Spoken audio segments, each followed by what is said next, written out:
বুকটা ঝরছে প্রত্যেকটা সেকেন্ডে। কোরআন ও হাদিস দিয়ে অনবরত আলোচনা করেছেন, জাতির খোরাক হবে ইনশাআল্লাহ।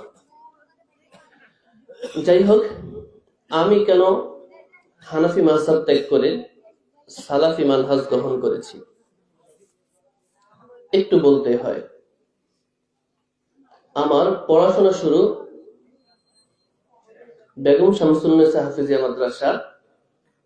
আমাদের বাপ দাদার বাড়ি ছিল লক্ষ্মীপুরে, যদিও পরবর্তীতে ওনারা ঢাকা সেটেল হয়েছেন।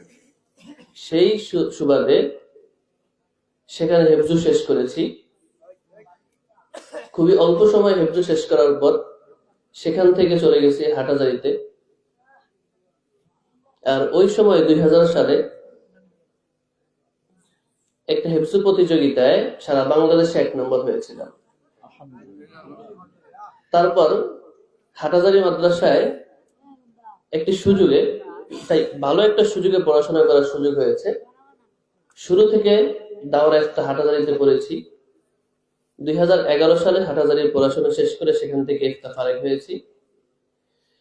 এরপর উলুমুল হাদিস পড়ার জন্য, হাদিসের উপর ডিগ্রি নেওয়ার জন্য ঢাকা আকবর কমপ্লেক্সে সেখানে পড়াশোনা করেছি। পাশাপাশি দেওবন্দে যাওয়ার জন্য চেষ্টা করেছি, কারণ যেহেতু ভিসা পাসপোর্টের বিভিন্ন সিস্টেম রয়েছে। কয়েকদিনের মধ্যে আল্লাহ তাআলা কবুল করেছে, সেখানে চলে গিয়েছি। তো দেওবন্দে আমার মেশকাত দাওরা ইফতা পড়তে হয়, মেশকাত দাওরা ইফতা শেষ করেছি সেখান থেকেও। এরপর 2015 সালে বাংলাদেশে আসা, তারপর হাটাজারি মাদ্রাসায় শিক্ষক হিসেবে দায়িত্ব পালন করেছি বেশ কয়েকদিন। তারপর ঢাকা চলে আসা, ঢাকার সুনামধন্য বেশ বড় বড় মাদ্রাসায় দায়িত্ব পালন করেছি হাদিস বিভাগে। আমি প্রায় 7 বছরের বেশি সময় ধরে বুখারী সহ বিভিন্ন হাদিসের কিতাব পড়িয়েছি। আর 2015 সাল থেকে কিছুদিন পূর্ব পর্যন্ত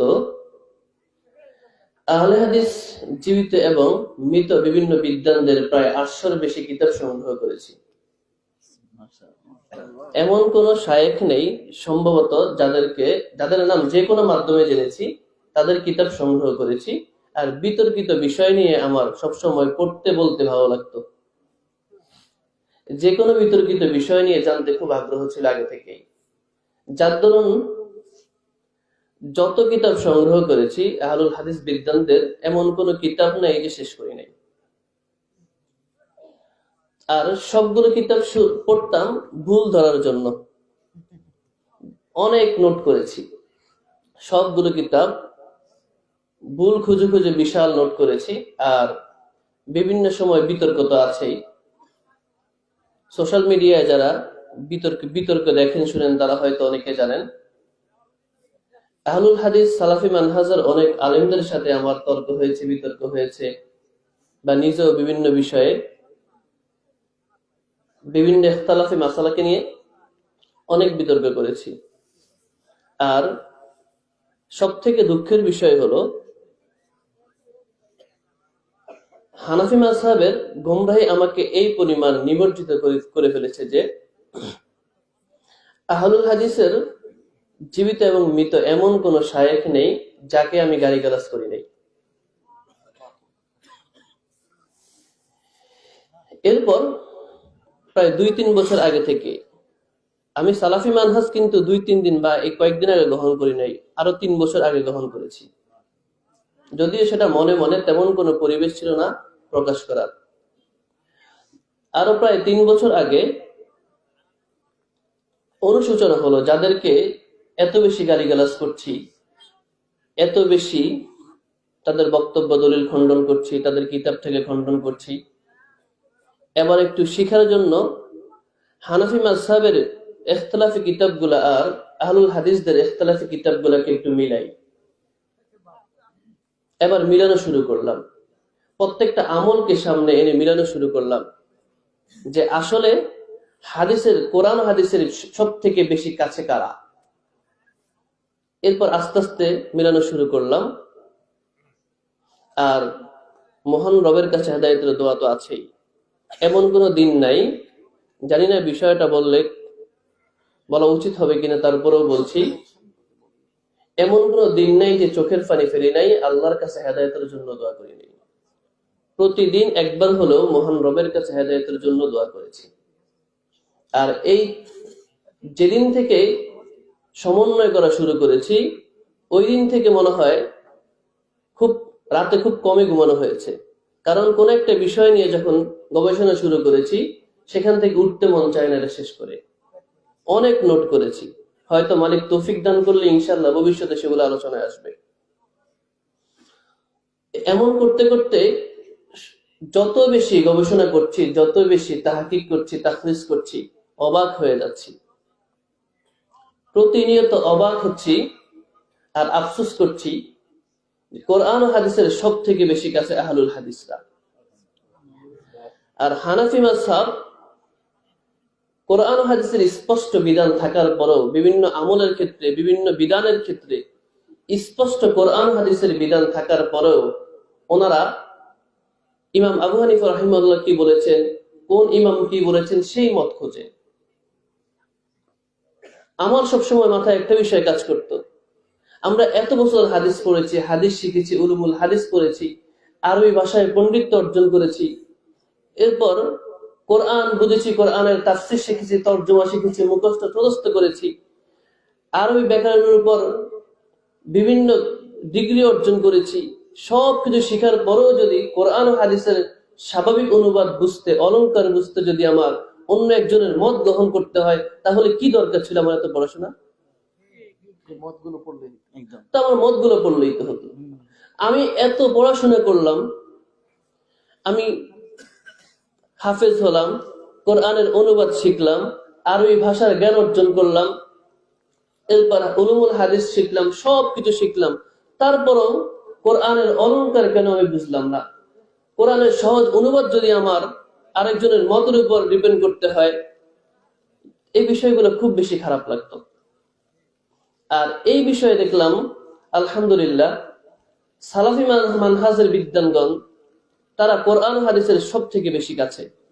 কোন বিষয়ে যখন হাদিস ও কোরআন পেয়ে যায়, তারা আর কারো মতকে প্রাধান্য দেয় না, সরাসরি কোরআন হাদিসকে গ্রহণ করে। আলহামদুলিল্লাহ, এই বিষয়টা আমাকে অনেক বেশি অনুপ্রাণিত করেছে।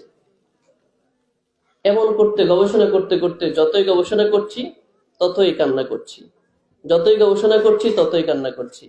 কিন্তু আমার পরিস্থিতি ছিল খুব জটিল।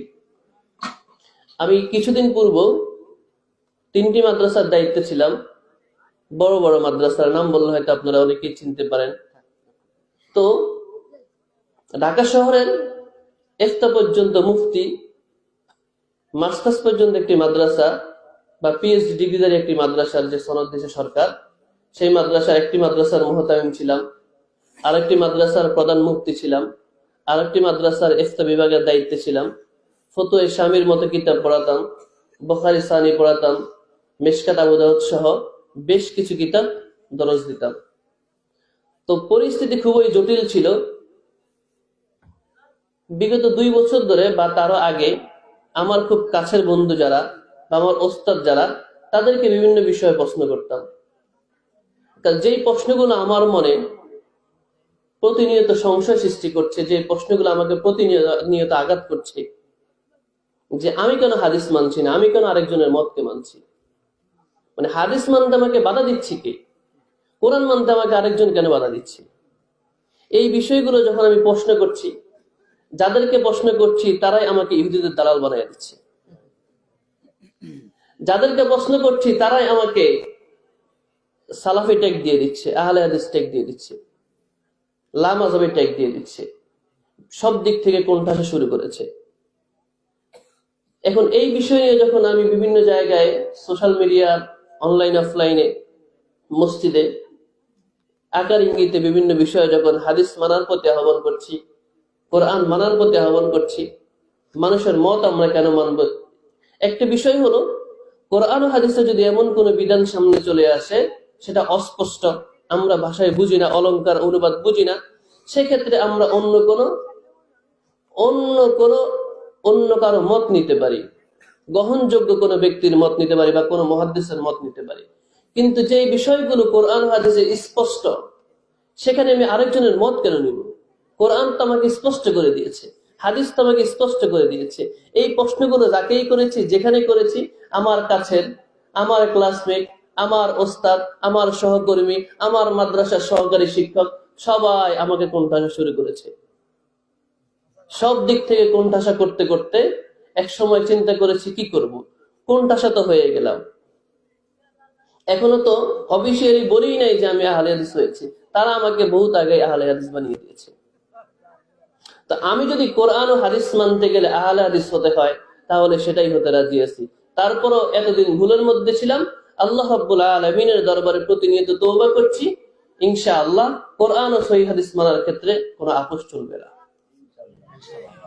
কারণ আল্লাহ রাব্বুল আলামিন আরেকটা বিষয়, আল্লাহ রাব্বুল আলামিন সূরা ফুরকানের 69 নম্বর আয়াতে বলছেন, ইউদাআফ লাহুল আযাব ইয়াউমাল কিয়ামাহ ওয়া ইয়াখলুদু ফীহি মুহানা, যে আল্লাহ রাব্বুল আলামিন ওই সকল ব্যক্তিদের কিয়ামতের ময়দানে আযাবকে দ্বিগুণ করে দিবেন এবং তাদেরকে দুনিয়া আখিরাত উভয় জাহানে লাঞ্ছিত করবেন। তারপরে আল্লাহ তাআলা বলছেন, ইল্লা মান তাবা ওয়া আমানা ওয়া আমিলা সালিহা, কিন্তু না, যারা তওবা করবে এবং ঈমান আনবে। আমি তওবা করেছি, ঈমান এনেছি, ওয়া আমিলা সালিহা, এবং সৎকর্ম আমলে সালেহ করার জন্য নিয়ত করেছি, আল্লাহ রাব্বুল আলামিনের কাছে প্রতিজ্ঞাবদ্ধ হয়েছি। আল্লাহ তাআলা কি দিবেন? ইল্লা মান তাবা ওয়া আমানা ওয়া আমিলা সালিহা। আল্লাহ রাব্বুল আলামিন কি করবেন? ইবাদুল্লাহ সাইয়্যাতিহিম হাসানাত। আল্লাহ রাব্বুল আলামিন আমার পূর্বের গুনাহগুলোকে, অর্থাৎ যারাই তওবা করবেন, ঈমান আনবেন, ফিরে আসবেন এবং সৎকর্ম করার, আমলে সালেহ করার জন্য প্রতিজ্ঞাবদ্ধ হবেন, আল্লাহ রাব্বুল আলামিন তার পূর্বের গুনাহকে নেকি দ্বারা পরিবর্তন করে দিবেন। আমি আশা করছি আপনারা দোয়া করবেন। অতীতে অনেক ভুল করেছি, জঘন্য ভাষায় গালিগালাজ করেছি, বহুত কিছু করেছি, মিথ্যাচার করেছি, গায়ের জোরে বহুত কিছু করেছি। আল্লাহ রাব্বুল আলামিনের কাছে তওবা করছি, আপনারা দোয়া করবেন মহান মালিক যেন মরণ পর্যন্ত সলফে সালিহিনের এই পথে, সালাফি মানহাজে আল্লাহ রাব্বুল আলামিন যেন আমার মতো নগণ্যকে কবুল ও মঞ্জুর করে। আমিন আমিন আমিন।